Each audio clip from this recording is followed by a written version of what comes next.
Okay, so we start off with a cartoon. I haven't done that for a while. Remember when you used to go to the movies and they'd start with a cartoon? Yeah, that was the best. I really missed that. And I think it was mostly the adults that enjoyed that more than the kids. But I mean, so here's our cartoon, courtesy of the fellow who did Reverend Fun. He did these cartoons for years, Christian kind of artist. The wolf found that shepherd's clothing worked even better. So we're in this section in 2 Peter where we're talking about false teachers, false prophets, and how they lead many astray. And Peter, he devotes an extraordinary percentage of the pages in the second letter to clue us in about what false prophets, false teachers look like.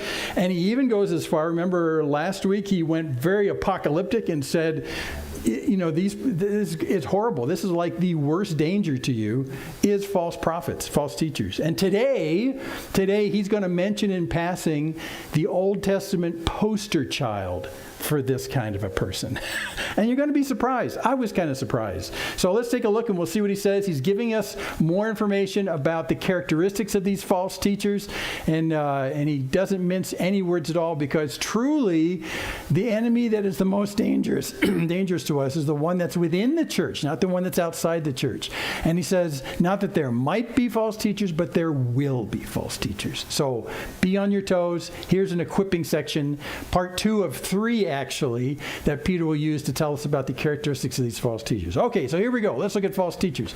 He says in the second half of verse 10, because we ended in the first half of verse 10, second half of verse 10, they will be bold and willful. They do not tremble as they blaspheme the glorious ones. Well, the glorious ones is angels. Think about powers above. But they'll be bold. That is, they won't do it in a sneaky way. They'll just come right out and say it in your face. They don't care what people say. They just say it. And this really is characteristic of a lot of the false teachers you see today, especially the ones that use media like television or radio. They're just, boom, they're just there. They're bold. No sneakiness. And they're willful, which means that they'll do what they want to do. They don't care what other people say. They're just going to do what they want to do. and they don't tremble when they blaspheme actually the powers of heaven itself. That's what he's talking about here. In a way, you know that old joke that if someone says something sinful or slightly bad, you take a couple steps away because you don't want the lightning to hit you when it hits them.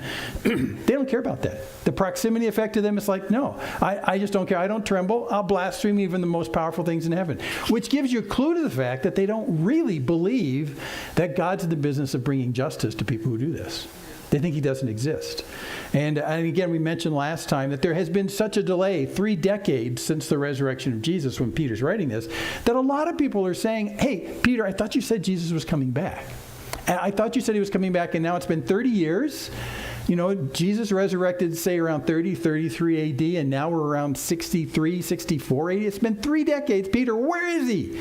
Well, he's going to actually address that in a second, too, about the fact that his return seems delayed. But here he's really hinting at the fact, and he has already, about the fact that justice is still coming. Remember last week, it doesn't sleep, it doesn't nod off, and justice is coming for these guys. So they don't have any clue that justice is coming down on them eventually. They think they can get away with this forever. So they blaspheme the holy ones, they vilify the holy ones, verse 11, whereas angels, that's part of the glorious ones, angels, though they're greater in might and power, they don't pronounce a blasphemous judgment against them before the Lord. And they could take these guys down. So here's the asymmetry of the thing. These people who don't really believe God exists think they can get away with vilifying all the power in heaven, and yet the ones they vilify, say angels, even though they're warranted, they don't vilify these guys. You see the contradiction here? So it's really it's an extraordinary thing. In a sense, they're sort of banking on the fact that the people that they're dissing aren't going to zap them back. See that? So this is the boldness. This is the boldness. And then he goes on to verse 12. But these blasphemous dudes, they're like irrational animals. Now he's going to go low here. They're like irrational animals, creatures of instinct, born to be caught and destroyed. Gosh. Wow, that's low. Okay. So they're like animals that have no function at all except to be caught and eaten and destroyed. They're like animals. They live on instincts. They don't live on what's true and what's false. That's one of the distinctions a lot of people like to make in science between human beings as mammals, quote unquote, and the rest of the animal world, is that we have a sense of right and wrong. We have a sense of self-control. But animals, when they live, They don't sit there and think, well, I wonder what the best way is to catch that little bunny today, I think I'll create a trap. No, they smell a rabbit and they go for it. It's all instinct. So he's saying these guys who do this are all living off of the here and now instinct. They're like creatures that are caught and destroyed. And then to amplify that thought, blaspheming, that again is vilifying, blaspheming about matters that they're ignorant about. They don't know what they're talking about. So even as they blaspheme and they vilify who God is, they haven't got a clue what they're talking about. Now, this happens a lot today if you're on the internet. There's a lot of people who have opinions about stuff, but you have to tell yourself, are they part of the 9/10 of the people who don't have a clue what they're talking about? Are they passing on someone else's opinion? So it turns out that factual basis for what's said is really rare today. You have to watch what you hear. But these guys have it in spades. Again, one of the interesting things is when you talk to scientists today, secular atheist scientists, they'll say, science has enough facts to it to prove that God doesn't exist. And I go, wait a second. That doesn't work, actually. And what I normally say in shorthand is scientists are speaking way above their pay grade when they talk about the fact that God does not exist. Science in its purest form is a method and a process of observation of the natural world. If God is supernatural, then their techniques cannot prove or disprove God. But they can prove what God has made. So that's a line. That's the pay grade line with scientists. When they say we know enough to disprove the existence of God, they're talking in their ignorance. Yeah. But maybe they didn't say that, and the guy on TV or whatever just made it up. I just made it up. Could be. Yeah, could be. So you just got to be careful when you hear this. This is what these guys do. I'm not saying all scientists are blasphemers, but what I'm saying is that often what these guys get away with is speaking about stuff that has no basis in fact.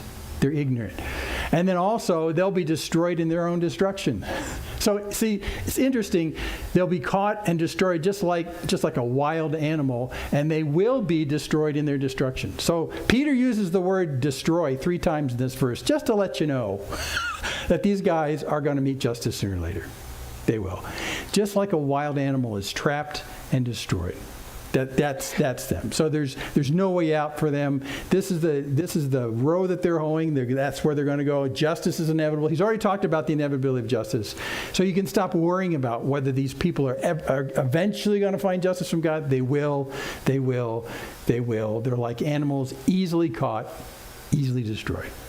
That's these guys. Also, verse 13, suffering wrong as the wage for their wrongdoing. Remember, Paul said the wages of sin is death. Yeah, it's like if you go to a job every day and you work at that job, and at the end of the day you expect to be paid for that job, the wages are based on what you accomplish. In this particular sense, if you go to your job every single day, 9 to 5, with the point of sinning, at the end of the day, your paycheck is death. That's just the way it works. That's the way it works. Suffering wrong as the wage for their wrongdoing. So again, what they've done, what they've been pursued in terms of this misleading of the body of Christ, they're going to actually earn destruction from that. They will suffer wrong. Now, it can mean both things, both now and in the future at judgment. Because in the now, they can suffer the judgment that comes, the short-term repercussions of sin. Those are real, and those are a gracious way for God to clue us into the fact that what we're involved in is probably self-destructive. There are short-term consequences. And if those short-term consequences aren't really persuasive enough, you need to get on top of this, because in the end, judgment will come at the end as well. So again, this is what's going for them. Their wage is the suffering that they'll come through. And they also count it pleasure to revel in the daytime, as opposed to reveling in the nighttime. When you revel in the nighttime, you can do things that you want, base kind of pleasures. You can do things you want, and no one will see. So no one will say nasty things about you.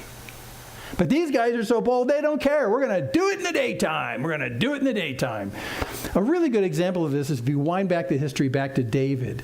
King David had a rocky relationship with his children. And one of his children went so far as to have sex with one of David's wives. And he didn't do it at night. He did it in the daylight. Just like that. And it was meant to hurt David, and it did. It was a horrible episode. There's a lot of horrible episodes in the Old Testament about fallen mankind. Well, these guys are exactly like that. What they do, they are so bold and they're so brazen, they don't even wait for darkness to hide what they do. They're proud of what they do, and they do it in bold daylight. They revel in the daytime. Can you believe that? And they are blots and blemishes. They're blots and blemishes. This goes back a little bit to the idea of the sacrificed animals that would be sacrificed in Israel. You had to take a perfect animal that had no blots, had no blemishes. It was like if you were going to sacrifice a lamb, it had to have a perfect white coat, no blots, no blemishes. And in fact, to this very day, when the very Orthodox and sort of remote Jews in Israel, they still actually do under-the-counter sacrifices. They don't have a temple. Their religious leaders will go over the animal with a fine-tooth comb and see if there's any blots or blemishes. This is a way of saying blots and blemishes is that within the mankind's entirety, these people aren't the good guys or the bad guys. They're the blots and the blemishes. And the easiest way to do it, the easiest way to spot blots and blemishes, either on your skin or someone else's, is not at night, it's in the daytime. So in the daytime, it's very easy to see that these people are blots and blemishes. And back to the reveling in their deceptions, even while they feast with you. So these people, these false teachers, will actually revel in the deceptions, the lies they're spinning to turn you away from Christ. They will actually revel in these lies while they're sitting there having dinner with you. And the early church had a tradition of eating together quite a lot. And they were called love feasts in many ways. But they would get together and they'd eat together. Peter's saying is that these guys will actually come in and sit amongst you during these potlucks, these love feasts. And while they're doing that, they'll spin lies. And they'll be proud of these lies they're telling you, even while they're sitting there and enjoying your hospitality. This is how bold and how brazen they are. They're upfront about all these things. Not only that, and we touched on the sex idea last week about what they're bent toward. Verse 14, they have eyes full of adultery, insatiable for sin. So they have an appetite in this sexual arena. They have an appetite for this. And when their eyes are full of adultery, your eyes are always what you're looking for. So they're always looking for opportunities at adultery. They're looking for that. And even in the process, remember he mentioned last week about being able to take people down who are weak. And he'll say that again this time. They're looking for these opportunities. And even when they win in these opportunities, they're still not sated. They're still insatiable. They can't be satisfied. They constantly are doing this. So these false teachers are in it as much for being in the sexual sin as anything else. They're insatiable. And they entice unsteady souls. There it is. So you need other people to participate in that adultery, and they're constantly in the process of enticing them. This is an interesting characteristic, it's an earmark of false teachers during their time and our time, is that they're pretty slick speakers. They can talk people into things. My hairs go up in the back of my neck when I meet someone who I don't know. And I start to talk to them and I realize this person is very capable at spinning a web and deceiving. They're good storytellers. Now my largest exposure to people like this are people who pass through town who show up at our front door here and they're asking for money handouts. And my policy with them is not to turn them away. I said, well, sounds like you're on a hard time. Why don't you sit down right here? And I did this with one fella not too long ago, right here in the middle of the room. Why don't you sit down right here and tell me your story. Tell me what's going on. And I'd listen. And they would start spinning this. It's good storytelling. And the better the story's going, I'm realizing this person can probably create anything out of whole cloth. They can come up with. So when I see someone who's stilted and doesn't really know how to talk about their circumstance, I'm a little, it's not. But when they're really good at this, they spin this yarn, and I let them go for a while, and then I start asking questions of details in their story. I don't say you're lying to me. I say, well, tell me more about this. So what happened here? And they'll go back and they'll spin a plausible yarn based on that. You go, oh, okay, well, what about this? And you keep doing this. So I spent 40 minutes with a guy once doing this, trying to find more about his story, until finally he got so frustrated because I didn't just hand $20 to him. After 40, I mean, this is a bad wage if it costs him 40 minutes to get $20. He finally stood up right there, yelled at me with a red face and said, F you, and left. So, yeah. So I'm just telling you, it turns out that people who are more adept at spinning a yarn, and you know people we're talking about, you got to watch out because they can entice unsteady souls. They've got a skill at it, okay? So that's just one of the characteristics that you got to watch for. Not only that, they have hearts that are trained in greed. Accursed children, trained in greed. They have hearts that are trained in greed. That is, it's worked for them once, and they'll repeat how they did it before. Greed, greed, greed. They know how to work the system they're in the body of Christ in order to satisfy their greed. Now, when we're talking about false teachers on television nationwide, there is a lot of greed there. There's a lot of money involved. Now, I won't say that everyone who asks for money on TV is a false teacher, but all your alarm bells ought to go off when they say, you really need to send us money today, and if you give us $10, I guarantee God will multiply that to 100 in your life, stuff like that. When the emphasis is so much about money, the hearers hear money, they talk about money. When the center of the conversation is money and not necessarily the loving kindness of God, there might be a tip-off. Now, money is not intrinsically evil, but the love of money is.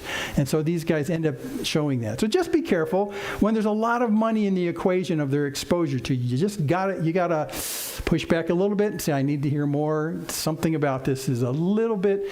Plus, you put this together, trained in greed, plus the ability to spin a yarn, and now you're starting to get a nice kind of character profile of these people and how they work successfully in the body of Christ to lead it astray. Okay? More than that, 15, forsaking the right way, they've gone astray. I mean, just literally in their life path, they've gone astray. It's easy to see that. So at this point, after Peter's given these characteristics, I'd like an example. And you know the example he gives us? The poster child of this kind of person from the Old Testament? They followed the way of Balaam, the son of Beor. Balaam? Okay, tell me more. He loved gain from wrongdoing, but was rebuked for his own transgression. I don't remember quite that part of the story. But you know what I do remember? This rebuke. A speechless donkey spoke with human voice and restrained the prophet's madness. So I remember that part. And I remember this from Sunday school. But there's something about Balaam when I was reading this week, I'm thinking, I think I'm missing part of the story because, let's go back and read it. So we're going to spend some time looking at the poster child of this kind of a person from the Old Testament, Balaam. Or to say it properly, it's Balaam, but we're going to call him Balaam. So let's take a look and see. Balaam's an interesting poster child in Peter's example here. This is what we think of when we think of Balaam. It's cartoons. And as long as I have your attention, Balaam, you should know that this new hay is really gross. Yeah. So it's stuff like that. We know that Balaam had a conversation with his donkey, but we can't quite remember why, and we don't know why Peter has elected to bring Balaam up as the poster child of these false prophets and false teachers. I can think of other people that are better, but Balaam? So let's look at Balaam. Let's look at the story of Balaam. Maybe we'll figure this out. I don't know if you know, and I'm going to compress about 4 chapters in Numbers here. He was well known as divination for hire. He was well known throughout the entire region for that. In fact, he lived not in Israel, and he was not an Israelite.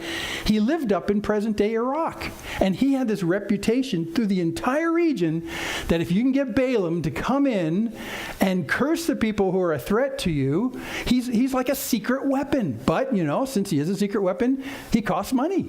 so you got to pay him to do this. This was his reputation. So sure enough, the king of Moab, named Balak, he pays for a curse on the nation of Israel as they enter the promised land after 40 years in the desert. So here's the context. Remember, Israel was in Egypt for a long time. They came out of Egypt. God brought them through the Red Sea. Remember that? All that kind of stuff. They come in. They search out the land. They decide not to go in because they don't believe God can do it for them. They're stuck in the desert for 40 years until an entire generation dies. And now that's expired. And now it's time to go into the promised land. Remember that? When they decided to come into the promised land, they decided to come up on the eastern side of the Jordan River Valley. They came up and they ended up fighting against Sihon and Og, the guys who were the kings of a lot of the east of the Jordan real estate. Eventually, Reuben settled there, and Gad settled there. But there was, and there were people over in this place over there. It's present-day Jordan in that sense. So they come up that right side, to the right side of the Jordan River Valley, and one of the principal people they come up against is Moab. Now, Moab at the time are the people that lived on the right side of the Dead Sea. Pretty much the southern half of it. The people that live there. If you go even further south, you have Edom, and if you go even further south, you have Midian. So these are the non-Israelites that live on the right side of the Jordan River Valley. Theoretically, they were supposed to come out of their wilderness experience and walk through Moab on their way north, because the northern places is where God gave them land. And just come up through Moab and say, Moab, hey, hi guys, we're old cousins. You're named after the son of Lot, and Lot was the nephew of Abraham, and we come from Abraham. We're kind of like semi-cousins. And theoretically, Moab should have said, hey, we're glad that you're out of Egypt. Well, go settle up there. That's fine with us. And we'll give you food and water. We'll just help you. That's what they should have done. And in fact, God told Israel when they were coming through this area, look, when you come through this area, don't get all over Moab. Moab's not your problem. I have not given you Moab's land. So just be nice to them and just walk your way through. But Moab didn't do that. They were really freaked out about the fact that there were over 1 million people wandering in the desert right alongside of them in Moab, bigger than Moab itself, and could probably take over Moab. They thought that Israel was going to come and take over Moab, whereas God had told Israel, don't do that. So here's a little bit of the background, Numbers 22. So Moab was in great dread of the people because they were many. Moab was overcome with fear of the people of Israel. Numbers 22:4. So Balak, the son of Zippor, I always like that name, Balak, the son of Zippor. Be a nice name for your kids, Hi, my name's Balak Zippor. Okay, Balak Zippor, who was king of Moab at the time, he sent messengers to who? The famous diviner guy, Balaam, he's up in Iraq. He's up in Iraq.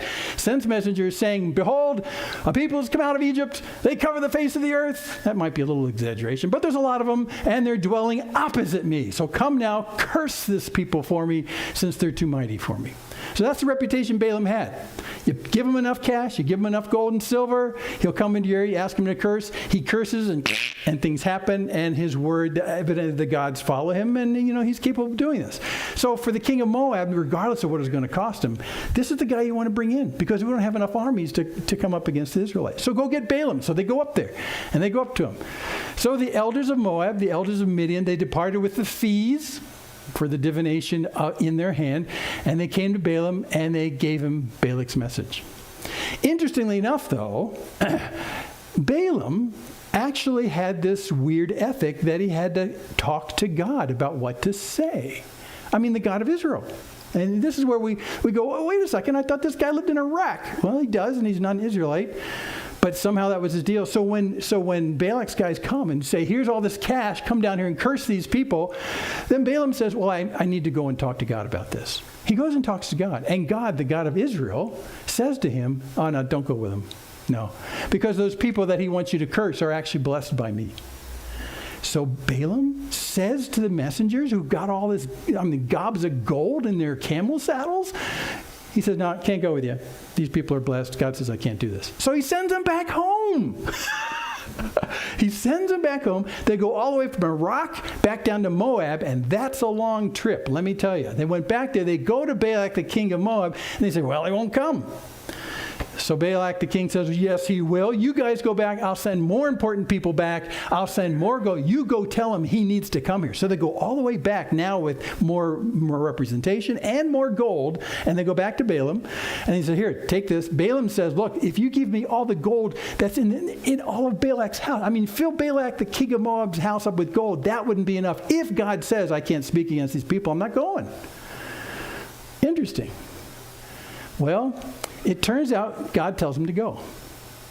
God said to Balaam, after this, skipped ahead. God said to Balaam, you shall not go with them. You shall not curse the people, for they're blessed. And that's what he tells them. And then later on, Balaam says to the servants of Balak, see, I jumped the story a little bit. Though Balak were to give me his house full of silver and gold, I could not go beyond the command of the Lord my God to do less or more. So he's resisting going. But then God seems to change his mind. In 2 verses later, he says in Numbers 20-20, God came to Balaam at night and said to him, now look, he's still living up in Iraq. Comes to him in a dream and says, well, if the men have come to call you, this is the second return. If they come to call you, rise, go with them. But, only do what I tell you. So God gives him this provisional permission to go. You can go with the guys, but I want you to say what I want you to say. Don't make up this curse. You just say what I'm going to say. Then you can go. So he goes. So Balaam rose in the morning, saddled his donkey, went with the princes of Moab. But God's anger was kindled because he went. Well, wait, I thought God just told him to go. And the angel of the Lord took his stand in the way as his adversary. Now he's riding a donkey. So here's the deal. He didn't tell us exactly what's going on here, but clearly, something in Balaam's heart had changed, where at first he was going to speak for God. Now he's thinking, maybe I'll speak a curse. That's the only reason why God would stop this. Because remember, he said, you can go back down to Moab if you speak what I ask you to speak. Now God, in just a heart breath after this, is saying, I don't want you to do this. So Balaam's heart must have changed about saying, I'll just comply with this guy and I'll curse him and I'll get my gold and everyone will be happy, right? Well, in that process of going down there, when he finally does go down on this first trip, he goes down, God stops him. And he stops him by putting an angel in his path with a sword, which Balaam can't see, but his donkey can. This is such a great rebuke. It's such a great rebuke. And if you'll pardon my French, a great rebuke from a dumb ass. Okay? So this is why this is such a great contrast. So the angel's in front of this whole entourage, and Balaam is clicking on the donkey to go forward. The donkey sees the angel, and the donkey is not me, and he veers off the road, and he actually goes into a field so that the angel won't kill him, because the angel has a sword. So the donkey veers off into the field, and as the donkey veers off into the field, Balaam takes a stick and says, what are you doing? And he just whamps on the poor donkey. Ugh.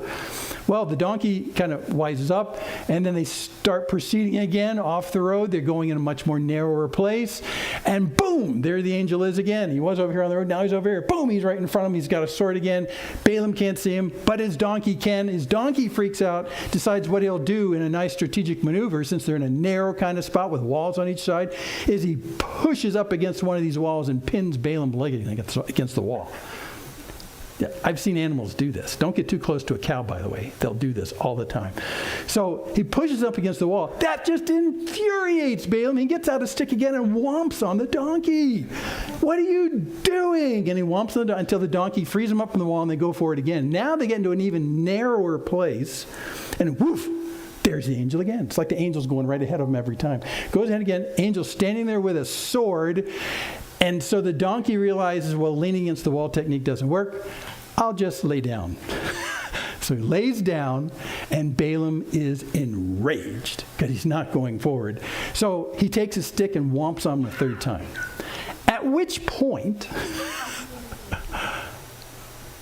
his donkey says, what have I done to you that you've struck me these 3 times? What? It's an incredible story. You can read this. I'm not making any of this stuff up. So, Numbers 22:30. Then Balaam said to the angel of the Lord, because now he sees him, okay, I've sinned. I didn't know that you stood in the road against me. Now, therefore, if it's evil in your sight, I'll turn back. I'll go back home to Iraq. I'll go back. And the angel of the Lord said to Balaam, no, go with the men, but look, Speak only the word that I tell you. So Balaam went on with the princes of Balak. That's how we know that somewhere in Balaam's heart, he probably had changed his thinking that he was going, I'll just curse these guys. What's the big deal? I'll curse them. That'll be just fine. So it's interesting because God has come to Balaam in a dream and in other ways and said, look, I'm not messing with you. You need to say what I'm going to say if you're going to go. Why it is that didn't scare Balaam enough to kind of go in the straight and narrow, I don't know. But it took an angel of the Lord that a donkey could see to stop Balaam's forward progress and speak these curses. And what's amazing, I don't think I included it here. Let me look and see first.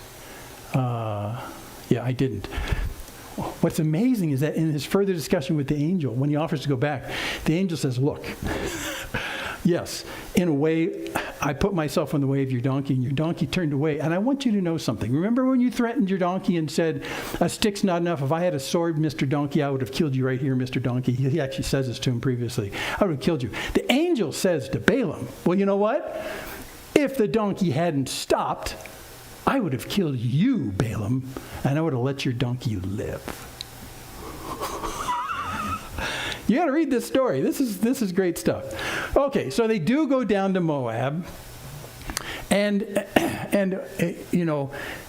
Balak says to Balaam, after this first curse happens, what have you done to me? I took you to curse the enemies, and behold, you've done nothing but bless them. And he answered and said, well, must I not take care to speak what the Lord puts in my mouth? That was the original deal. I think at this point, Balaam realizes, look, if he can make a donkey rebuke him, I guess I better stay with the course and speak for God. Right here.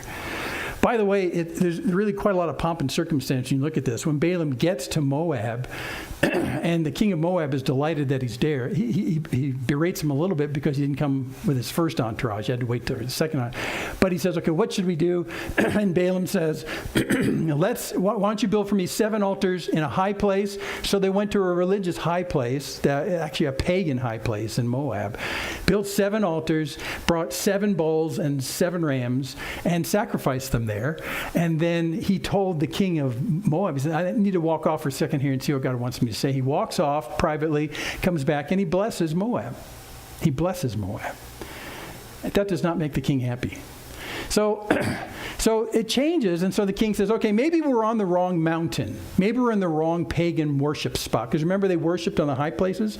Let's go to a different place. If we change the venue of where you do this from and you talk to God, maybe God will allow you to curse them. So let's go to another place. So they shift the venue, and they go to another high place, another pagan religious high place of Moabites, and they go there. And the same thing happens. He goes and talks to God, and instead, he says this.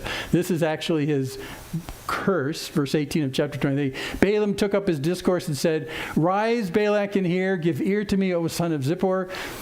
God's not a man that he should lie, or a son of man that he should change his mind. Has he said, and will he not do it? Or has he spoken, and will he not fulfill it? Behold, I received a command to bless. He has blessed, and I cannot revoke it. In your face. So what he's actually doing right here is he's saying, I talked to God, but look, Balak, use your mind. If God has determined to bless Israel, he's not like a man where he's going to change his mind. See that? He's not a man that he should lie, or a son of man that should change his mind. He's determined to bless these people, and I've gone to him a second time here, actually third if you count from Iraq. I've gone to him, and he's determined to bless me. So no matter how many times I go, he's not like a man. He's not going to change his mind. This is what he's determined to do. So I blessed. So the second time he blesses. So the king decides, let's go to another hill. So you got to read this. This is Numbers 22, 23, 24. So he said, okay, we're at the wrong place. Let's go to this place. It's called Peor. Let's go to Peor. And in fact, there's a god there, Baal, Peor. Let's go over there. It's a really famous high place. I'm sure this will do the trick. And by the way, once we go up in this high place, you'll be able to look out and you'll see Israel camping down below us. And it'll freak you out as much as it's freaked me out. And you'll understand why I need to curse these people. So they go up to Peor.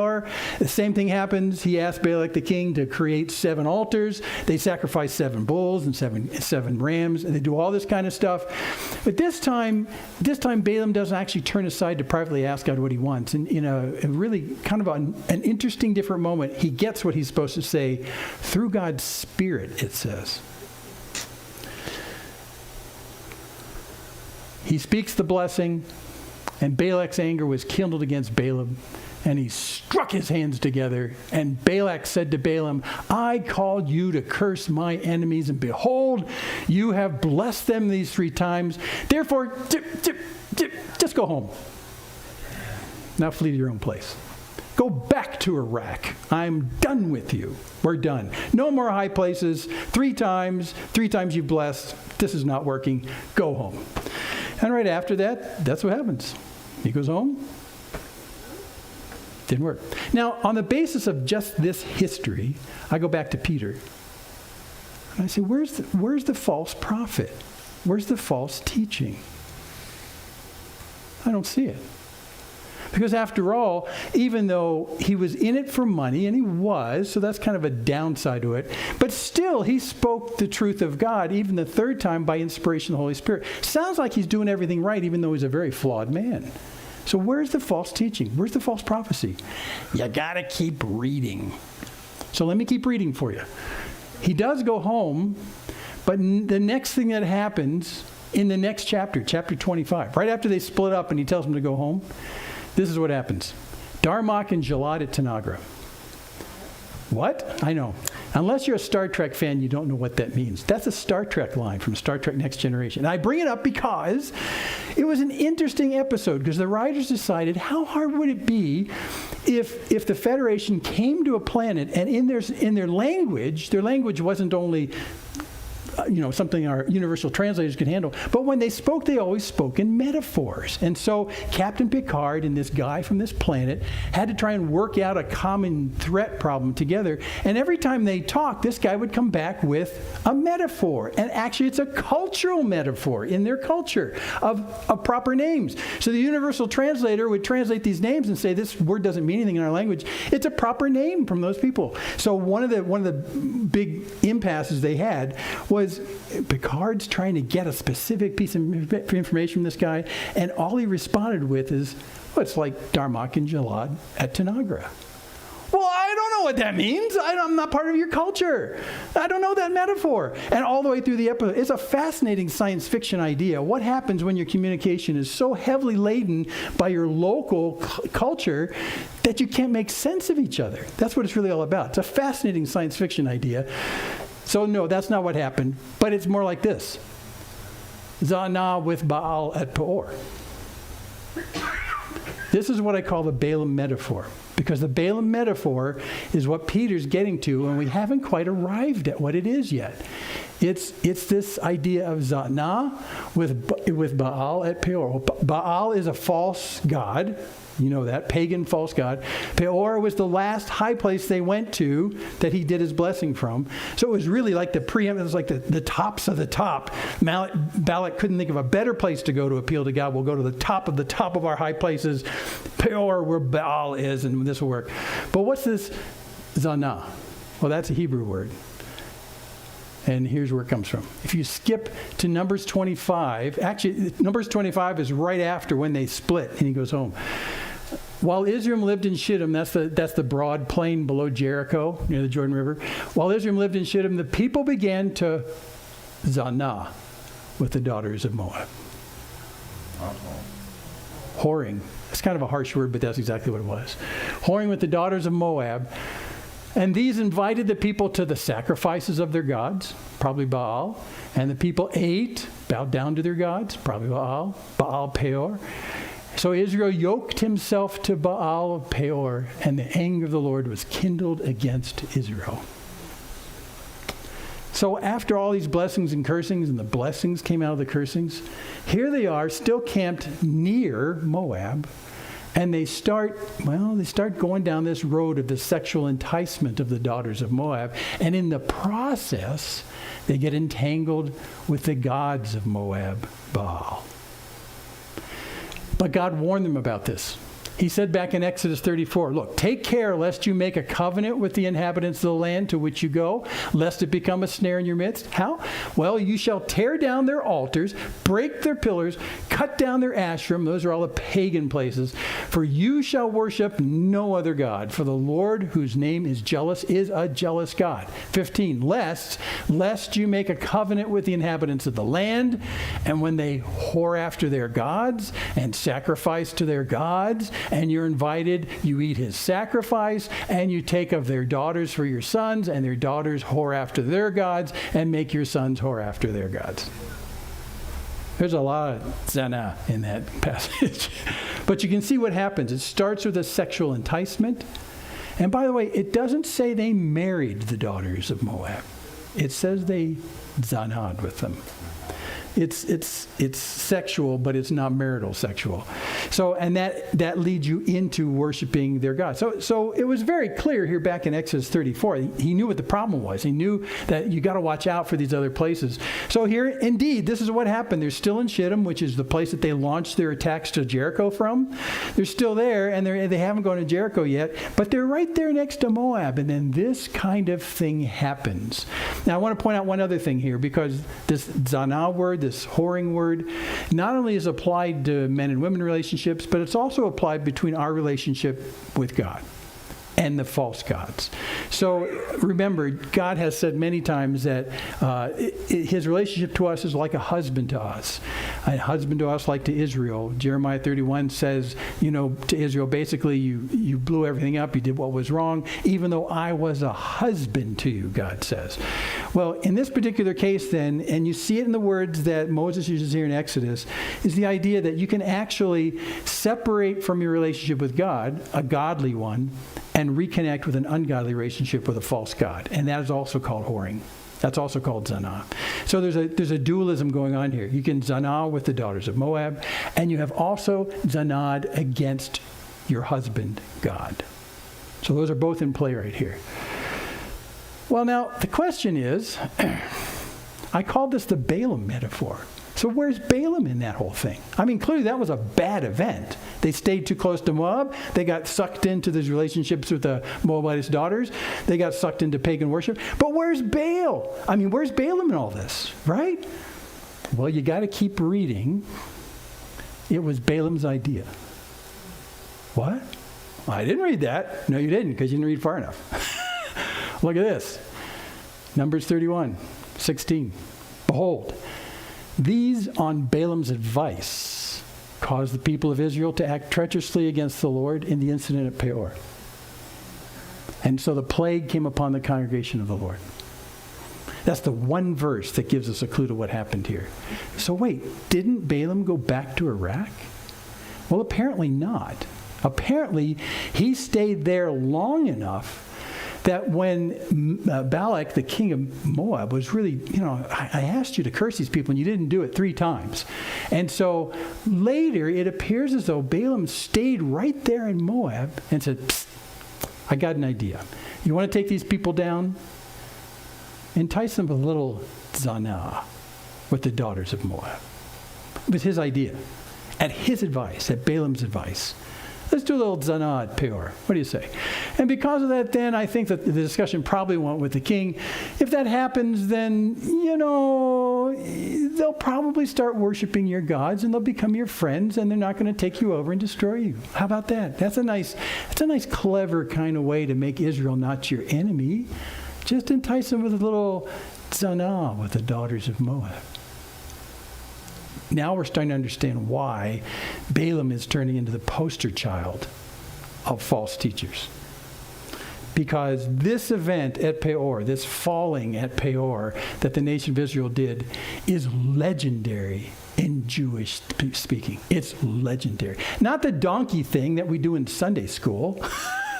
But this thing, where Balaam told Balak to do a little zanah with the daughters of Moab with them, and you'll take them down, they'll become your friends. They'll be sucked right into it. They'll want to do this. They'll participate with their own destruction. This is the best thing ever. Do this.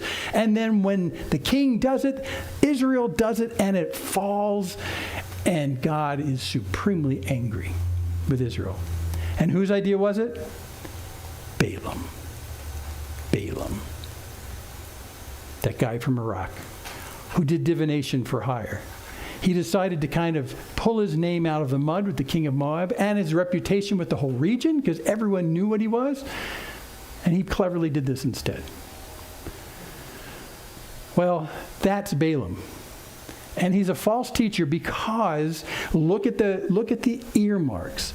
He started off being motivated by money. In fact, all the way through he was motivated by money. That's clearly true of false prophets and false teachers. They're motivated by the money return. In fact, he was willing to say whatever he needed to say in order to make his bucks. And that's what a false teacher does. Until God interceded and said, no, you're not. No, you're not. No, you're not. And when his heart changed a little bit, it took a dumb ass to rebuke him from God and an angel with a sword, and it steered Balaam away from that. But look, his motivation is money. And I have to believe that even in this final advice at Peor, the motivation was money and reputation. He did not want to be seen as a failed diviner because he'd lose his whole source of income if he went back to Iraq. So he's back in that game. Money is involved in that. But also there's sex involved in it to make the lie work. And there's lies about the nature of God and about whether he's going to be held accountable. And it brings license to people's behavior. So we're back to what Peter originally talked about the three key indicators of false teachers. There's an over-indication of money, an over-indication of sex, an over-indication of lies, which lead to license. So it's exactly the same. So it turns out that Balaam is indeed the guy whose advice it was to take down Israel. So he's at the center. He's at the center of the false prophet, false teacher, poster child for Peter. Poster child. Now, I'm going to show you a couple more passages just to show you how much he's a poster child. Here's a nice picture by John Linnell. I really like this. This is Balaam beating his donkey when he won't go forward because there's an angel there with a sword. Man, if he knew there was an angel standing there with a sword, but he didn't see the angel. But here's an interesting thing. Moses recaps the history of Israel in Deuteronomy. When you get to chapter 23, in Moses' recap, verse 4, he says, Moab did not meet you with bread and with water on the way, which is what they should have done. You guys, you're coming out of the desert. They didn't meet you with bread and water on the way when you came out of Egypt. And because they hired against you Balaam, the son of Beor, from Pethor of Mesopotamia, that's Iraq, to curse you. But the Lord your God would not listen to Balaam. Instead, the Lord your God turned the curse into a blessing for you because the Lord your God loved you. So this is part A of the issue, is he says, you need to watch out for these Moabites because they hired this guy to curse you. But guess what? God's more powerful than that, Moses says. God knew what Balaam was going to do. He got in his way the first time, but God didn't intercede in the second kind of silent kind of thing. But this is what God did. He interceded for you. If you want to read more about Balaam, he shows up. Joshua talks about Balaam when they come into the promised land. He's famous. Nehemiah, the late prophet, and Micah, both. This is a long time later. They talk about Balaam as this Balaam metaphor about what he did wrong and how he's actually an enemy of the people of God.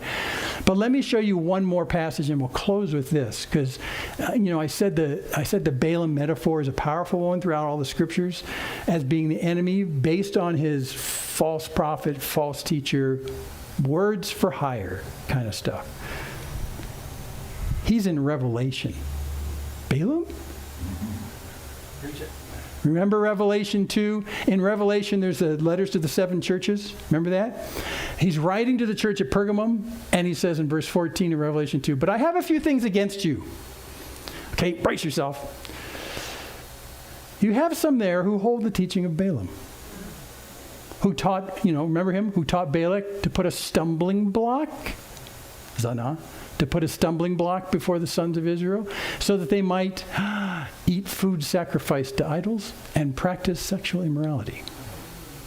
That's the Balaam metaphor right there. The false prophet, the false teacher who used sexual enticement to steer Israel away from God and entice them to actually worship other gods. To worship other gods. And this is the bottom line of false prophets and false teachers. Although for them, if you ask them, what's your motivation? They'll probably say money and sex.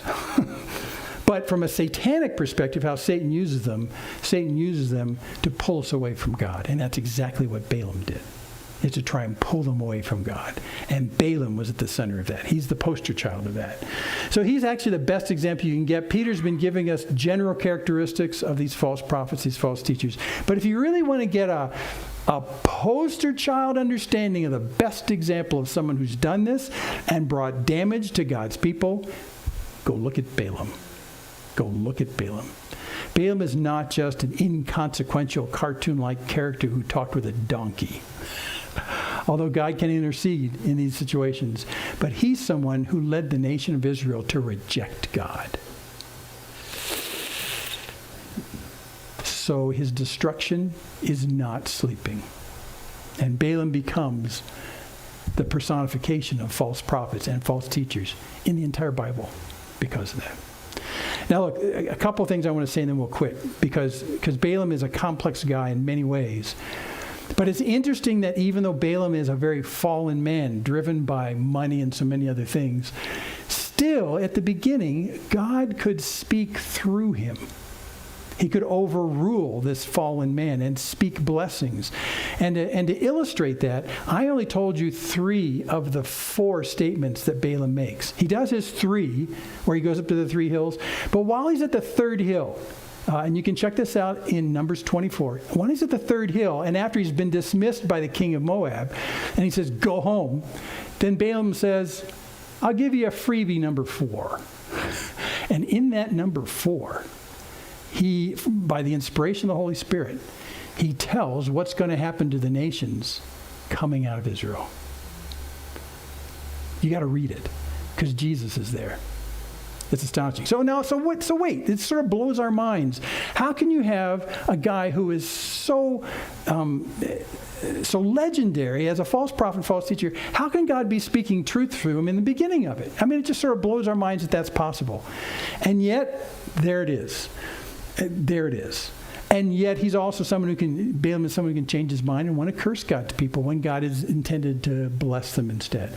So you ask yourself, well then, can we trust anybody? I mean, what if Balaam at the beginning looks like a guy who speaks for God? And indeed, he was speaking for God. That's the thing that's so disturbing to us. We would rather think that there's good guys and bad guys in the kingdom of heaven, and that the bad guys always do bad things and the good guys always do good things. The issue is that there really are no bad guys and good guys. We're all bad guys. And so God speaks through us in moments, even though we are mired in sin often. And that's truly the case with Balaam. And that's truly the case. It brings up an interesting observation when you talk about modern day false prophets and false teachers. Could it very well be that, like Balaam, the false teachers that you see that are now proven to be false, that they started off in the good way? They were speaking for God in a good way. Balaam did. And Balaam actually prophesied of the coming of Jesus, the scepter that would rule out of Israel. Balaam did. But is it possible that in the same way that Balaam suddenly switched over to working on the dark side, that present-day modern preachers who have a good track record of doing good things can also move to the dark side? That's possible. That's very possible. So just be careful when you evaluate these guys that you don't go back to the beginning and say, well, they were always speaking for God to hear, so right now they're speaking for God. No, you have to weigh everything they do throughout their lives. That's the lesson with Balaam right here. And the other lesson with Balaam is the fact that God did indeed intercede when Balaam was intending to wreck the nation of Israel, but God elected not to intercede when it came to the event at Peor. Why didn't, and these are questions that should come up in your Bible study, why didn't God move Israel away from Shittim, that's right in the middle between the two sides on this Jordan River? Why, when the whole Balaam event happened, why didn't God push them into Israel and start the invasion and go into Jericho? Why didn't he speed that up? Because it was their lingering there before the invasion of Jericho that left them in proximity to Moab. How comes God didn't protect Israel from what he knew was an unfolding plot from Balaam? Why didn't he do that? And the answer is, I don't know. I don't know. Yeah, Phyllis. It was because they didn't move. they didn't keep going like they were supposed to. It could be that they should have kept going, they didn't. Yeah. It seems like, when you read the passage, that's hard to tell. That could be the case, though. That could be the case. But it does give you one last exiting thought. And that last exiting thought is when it's been proven to you that some entity has a bad effect on your life from a spiritual perspective, you need to make some distance as fast as possible. You need to just get away. And that's why I agree with you, Phyllis. That could very well, they lingered too long. Isn't that the same way with us today? It's exactly the same with us today. And that's kind of the takeaway we get from this, is when you know something has a bad effect in your life, spiritually speaking, and it's bringing death, its wages is death and not life, you need to say, we're out of here.